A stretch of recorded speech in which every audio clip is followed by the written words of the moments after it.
গোলাঘাটৰ এতিয়াই তালি টোপলা বান্ধি সাজু হওক অবৈধ বেদখলকাৰী মিয়া বাংলাদেশী কাৰণ ইতিমধ্যে সাজু কৰি তোলা হৈছে বৃহৎ উচ্ছেদৰ তালিকা জুন মাহৰ পহিলা ভাগতে আৰম্ভ হ'ব বৃহৎ উচ্ছেদ অভিযানৰ বাবে ইতিমধ্যে জিলাই জিলাই তালিকা প্ৰস্তুত কৰা হৈছে ক'ত চলিব উচ্ছেদ অভিযান এই মুহূৰ্তত আমাৰ হাতত আহি পৰিছে সকলোবোৰ তথ্য প্ৰদান চেষ্টা কৰিছো ডাঙৰ খবৰ বিগ ব্ৰেকিং নিউজ অসম এৰিবলৈ তালি টোপলা বান্ধক এতিয়াই তালি টোপলা বান্ধি এতিয়াই সাজু হওক মিয়া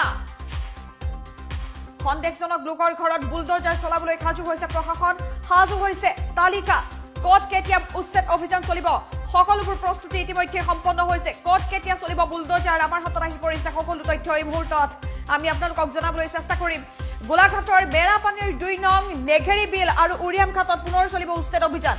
উচ্ছেদৰ বাবে পশ্চিম গোৱালপাৰা নগাঁও আৰু বৰপেটাতো চলিব প্ৰশাসনৰ বুলডোজাৰ একশ্যন অসম এৰিবলৈ এতিয়াই তালি টোপলা বান্ধি সাজু হওক মিয়া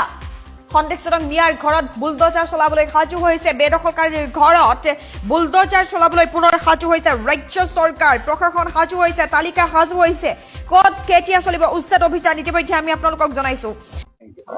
আপোনালোকে জানে যে যোৱাৰ আমি ইয়াতে উচ্ছেদ চলাইছিলো ইয়াত আমাৰ মাটি কালি হল 55 হেক্টৰ